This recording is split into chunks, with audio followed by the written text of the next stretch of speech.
Hello everyone, कैसे हैं आप लोग। उम्मीद करती हूँ अच्छे होंगे, स्वस्थ होंगे। तैयारी भी अच्छे से चल रही होगी आप लोगों की। ओके, सो हम लोगों ने जो है वन लाइनर क्वेश्चन कर रहे थे। हम लोगों ने अभी तक ऋग्वेद से रिलेटेड क्वेश्चन, सिंधु घाटी सभ्यता से रिलेटेड क्वेश्चन किए हैं। आज हम लोग जो है फिर से वन लाइनर करेंगे, जो कि आपके RRB, group D, ALP, UPSI, UPPCS, pre UPSC, UPPSC, A GDC, ये सारे एग्ज़ाम में पूछे गए हैं वन लाइनर क्वेश्चन। हिस्ट्री की श्रृंखला चल रही है दोस्तों। सो जल्दी से आप लोग अपनी कॉपी पेन उठा लीजिए और नोट डाउन करना स्टार्ट कर दीजिए और देखिए कि किस टॉपिक से कितने क्वेश्चन पूछे गए हैं। ठीक है ना, इससे हम लोग को ये पता चलता है वन लाइनर से। सो देखिए, आज का क्वेश्चन, पहला क्वेश्चन है, जादुई अनुष्ठानों और वशीकरण के बारे में कौन सा वेद बताता है। अथर्ववेद जो है ये बताता है, चौथा वेद है। यजुर्वेद में यजुर का अर्थ क्या है। बलिदान, बलिदान देना। ओके, वेद में बीमारियों का उपचार किया जाता है। अथर्ववेद में है जो बीमारियों का उपचार किया जाता है। डैश उपनिषद में वसुधैव कुटुंबकम शब्द का उल्लेख मिला है। महा उपनिषद में इसका उल्लेख मिला है। डैश उपनिषदों में से उपनिषद मुख्य माने जाते हैं। तो 108 उपनिषदों में से 11 जो उपनिषद मुख्य माने जाते हैं। आरआरबी में पूछा गया सवाल। सबसे पुराना उपनिषद जो है छांगदोय उपनिषद है। नेक्स्ट है, प्रारंभिक भारतीय दार्शनिक के अनुसार प्रत्येक वस्तु 5 मूल तत्वों से बनी है। अग्नि, वायु,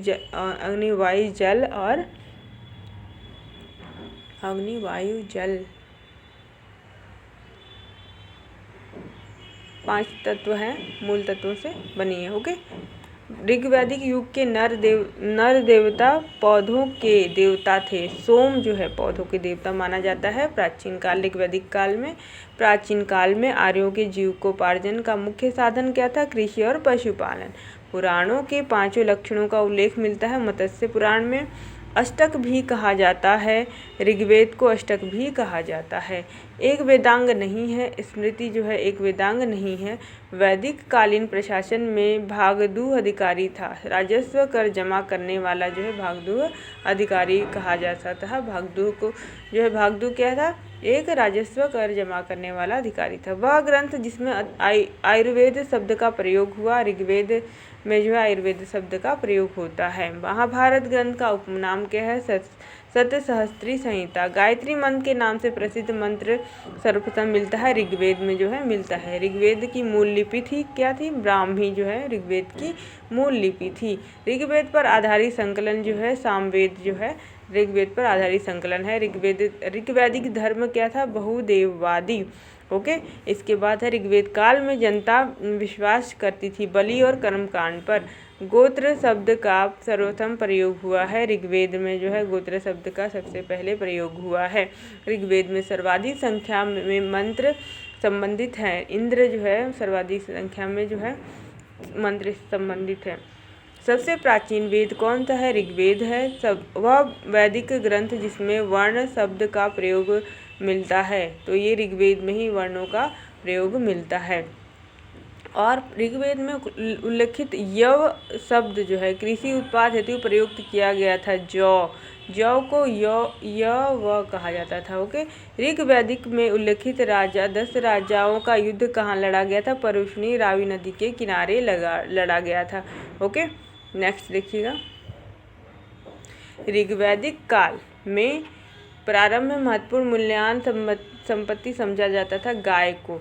वैदिक काल में अघन्या माना जाता था गाय को। अघन्या किसको कहा जाता था, गाय को। ओके, वैदिक काल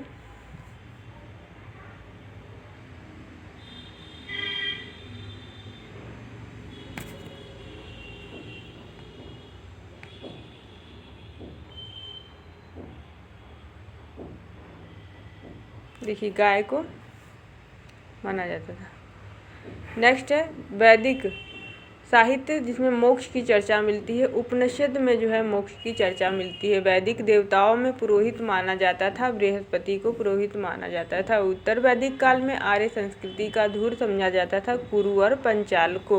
वैदिक कर्मकांड में होता जो है वो उसका संबंध किससे था, ऋग्वेद से था। और आरंभिक वैदिक साहित्य में सर्वाधिक वर्णित नदी है सिंधु जो है नदी सर्वाधिक वर्णित नदी। ऋग्वेद में मातेत्मा देवीत्मा नदीत्मा संबोधित किया गया है सरस्वती नदी को। सरस्वती नदी की बहुत ज़्यादा महत्व माना जाता था। जिस प्रकार गंगा नदी को इस टाइम पे जो है अत्यधिक महत्व माना जाता है, मतलब अत्यधिक महत्व दिया जाता है, उसी प्रकार से ऋग्वेद में जो सरस्वती नदी को महत्व दिया जाता था। शुक्ल यजुर्वेद संहिता है, वाजसयनी संहिता है। शतपथ ब्राह्मण में लिखित राजा विदेह माधव से संबंधित ऋषि थे ऋषि गौतम राहुगढ़। जिस ग्रंथ में पुरुष मेद का उल्लेख है वह क्या है? शतपथ ब्राह्मण। गोपथ ब्राह्मण संबंधित है अथर्ववेद से। आयुर्वेद अर्थात जीवन का विज्ञान उल्लेख मिलता है अथर्ववेद में। वह उपनिषद जिसमें पहली बार निराशावाद के तत्व दिखाई दिए। मैत्रायणी जो है उपनिषद में पहली बार निराशावाद के जो है तत्व दिखाई देते हैं। ओके, सो नेक्स्ट क्वेश्चन देखिएगा दोस्तों। नेक्स्ट क्वेश्चन क्या कह रहा है?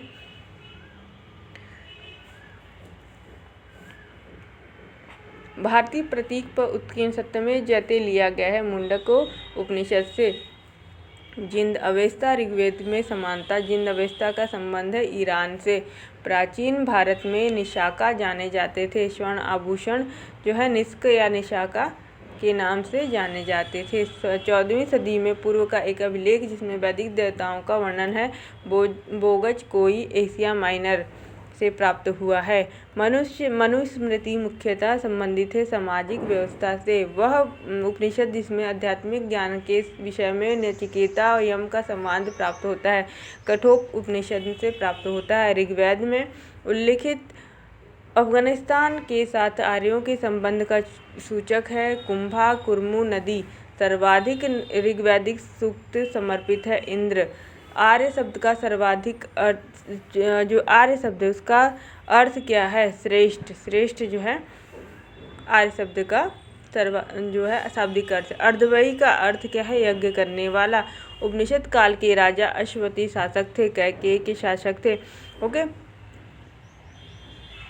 कैकेयी जो है अश्वती शासक थे। सर्ग प्रतिसर्ग वंश मनवंतर वंशानुचरित संकेत है पुराणों का। भारत का प्रथम विधि निर्माता माना जाता है मनु को विधि निर्माता माना जाता है। दोस्तों इसको ध्यान में रखिएगा आप लोग। कौशे शब्द का प्रयोग किया गया है, ये रेशम के लिए किया गया है।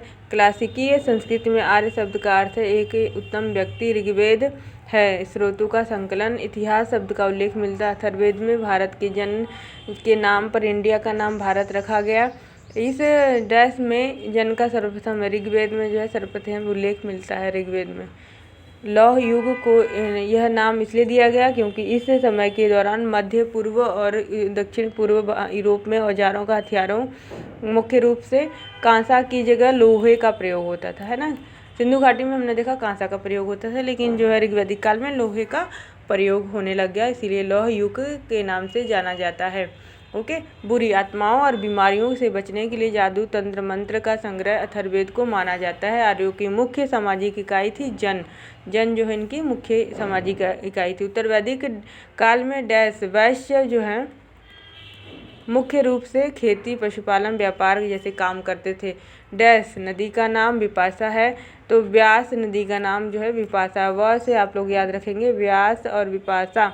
ओके, वैदिक आर्य सप्त सिंधु नामक क्षेत्र में रहते थे। सिंधु अर्थ 7 नदियों द्वारा अपवाहित क्षेत्र। 7 नदियों में से एक झेलम नदी है, जिसका झेलम नदी का नाम विशेषता है। मेन बात ये है, देखिए झेलम नदी विशेषता नदी के नाम से जानी जाती है। डैश नदी वैदिक साहित्य में विशेषता के रूप में जो है किया गया है झेलम नदी को। डैश सामवेद संगीत से संबंधित है। पुराना सबसे वेद कौन था? ये आपका ऋग्वेद है। पुरुष सूक्त ऋग्वेद का एक मंत्र संग्रह सूक्त है। वैदिक कालीन चतुर आश्रम व्यवस्था के अनुसार पारिवारिक अवधि के लिए गृहस्थ पद जो है इसका प्रावधान था। वेद ऋषि कपिल का संबंध था सांख्य से। ऋग्वेद में 10 मंडल थे। डैश आयुर्वेद उपवेद में जो है आयुर्वेद उपवेद ऋग्वेद से संबंधित है। ऋग्वेद में ऋषि विश्वामित्र और देवी के रूप में पूजा की जाने वाली 2 नदियों के बीच संवाद है, व्यास और सतलज। नेक्स्ट क्वेश्चन देखिएगा, अथर्ववेद जो है 20 खंडों का संग्रह है। अथर्ववेद जो है 20 खंडों का संग्रह है। 20 डैश नदी, रावी जो नदी है, रावी नदी को परुष्णी कहा जाता था। रावी नदी का ऋग्वैदिक नाम है परुष्णी। अनुष्ठान वेदांगों के संदर्भ में अनुष्ठान दर्शाता है, कल्प को दर्शाता है। एक समय पर वैदिक सभ्यता में राजा को गोपति कहा जाता था, जिसका अर्थ है जो मवेशी थे, मवेशियों का स्वामी, यानी कि जो गाय भैंस रही होंगी उसका स्वामी। ठीक है। भारत में वैदिक सभ्यता सरस्वती नदी के किनारे विकसित हुई, जो कि आजकल जो है कलयुग में नहीं दिखती सरस्वती नदी, है ना, गुप्त रूप से दिखती है कहते हैं लोग। वैशेषिक दर्शन के प्रतिपादक कणाद। अब बात करते हैं, ये देखिए सुमिलित करने के लिए आएगा। ऋग्वेद वेरी इंपॉर्टेंट है दोस्तों, ये तो आपका लिए इम्पॉर्टेंट है। अभी ये क्वेश्चन बनते हैं। ऋग्वेद कौशिकी ऐत्रेय ब्राह्मण, यजुर्वेद शतपथ तैतरीय ब्राह्मण, सामवेद पंचवीस षणवीस अद्भुत जैमिनी प्राप्तगण, अथर्ववेद गोपथ ब्राह्मण। ओके, तो गाइस आज हम लोग इतना ही करेंगे, इतने सारे क्वेश्चन करेंगे। इसको आप लोग लर्न करते रहिएगा, क्योंकि ये बार बार पूछे जाते हैं आपके एग्ज़ाम में, है ना, बार बार रिपीटेड क्वेश्चन है। सो आप लोग इसको याद करेंगे। अब नेक्स्ट वीडियो में हम लोग 6वीं शताब्दी राजनीति की दशा, महाजनपदों का उदय, है ना, ये सारी चीज़ें करने वाले हैं। सो आज के लिए इतना ही, मिलते हैं नेक्स्ट वीडियो में दोस्तों। तो तब तक के लिए good bye and take care.